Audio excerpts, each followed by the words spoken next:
नमस्कार दोस्तों, आज की हमारी कहानी है ईश्वर की कृपा। जन्म से ठीक पहले एक बालक भगवान से कहता है, प्रभु आप मुझे नया जन्म मत दीजिए। मुझे पता है पृथ्वी पर बहुत बुरे लोग रहते हैं, मैं वहाँ नहीं जाना चाहता। और ऐसा कहकर वह उदास होकर बैठ जाता है। भगवान स्नेहपूर्वक उसके सर पर हाथ फेरते हैं और सृष्टि के नियम अनुसार उसे जन्म लेने की महत्ता समझाते हैं। बालक कुछ देर हट करता है, पर भगवान के बहुत मनाने पर वह नया जन्म लेने को तैयार हो जाता है और कहता है, ठीक है प्रभु, अगर आपकी यही इच्छा है कि मैं मृत्युलोक में जाऊं तो वही सही, पर जाने से पहले आपको मुझे एक वचन देना होगा। बालक भगवान से कहता है तो भगवान बोले, ऐसा ही होगा। बालक ने कहा, पृथ्वी पर तो आप अदृश्य हो जाते हैं, भला मैं कैसे जानूंगा कि आप मेरे साथ हैं कि नहीं। भगवान बोले, जब भी तुम अपनी आंखें बंद करोगे तो तुम्हें 2 जोड़ी पैरों के चिन्ह दिखाई देंगे।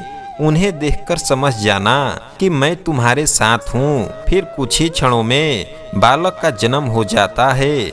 जन्म के बाद वह सांसारिक बातों में पड़कर भगवान से हुए वार्तालाप को भूल जाता है, पर मरते समय उसे इस बात की याद आती है तो वह भगवान के वचन की पुष्टि करना चाहता है। वह आंखें बंद करके अपने जीवन को याद करने लगता है। वह देखता है कि उसके जन्म के समय से ही 2 जोड़ी पैरों के निशान दिखाई दे रहे हैं, परंतु जिस समय वह अपने सबसे बुरे वक्त से गुजर रहा था, उस समय केवल एक ही जोड़ी पैरों के निशान दिखाई दे रहे थे। यह देखकर वह बहुत दुखी हो जाता है कि भगवान ने अपना वचन नहीं निभाया और उसे तब अकेला छोड़ दिया जब उसकी सबसे अधिक जरूरत थी। मरने के बाद वह भगवान के समक्ष पहुंचा और रूठते हुए बोला, प्रभु आपने तो कहा था कि आप हर समय मेरे साथ रहेंगे, पर मुसीबत के समय मुझे 2 की जगह 1 जोड़ी पैर ही दिखाई दिए। बताइए आपने उस समय मेरा साथ क्यों छोड़ दिया। भगवान मुस्कुराए और बोले, पुत्र जब तुम घोर विपत्ति से गुजर रहे थे तब मेरा हृदय द्रवित हो उठा और मैंने तुम्हें अपनी गोद में उठा लिया।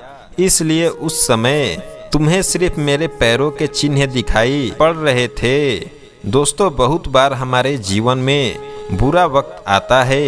कई बार लगता है कि हमारे साथ बहुत बुरा होने वाला है, पर जब हम पीछे मुड़कर देखते हैं तो पाते हैं कि हमने जितना सोचा था उतना बुरा नहीं हुआ, क्योंकि शायद यही वह समय होता है जबकि ईश्वर हम पर सबसे ज़्यादा कृपा करते हैं। अनजाने में हम सोचते हैं वह हमारा साथ नहीं दे रहा, पर हकीकत में वह हमें अपनी गोद में उठाए होता है। दोस्तों, यदि आपको वीडियो अच्छी लगी हो तो चैनल को सब्सक्राइब और वीडियो को लाइक अवश्य करें। धन्यवाद।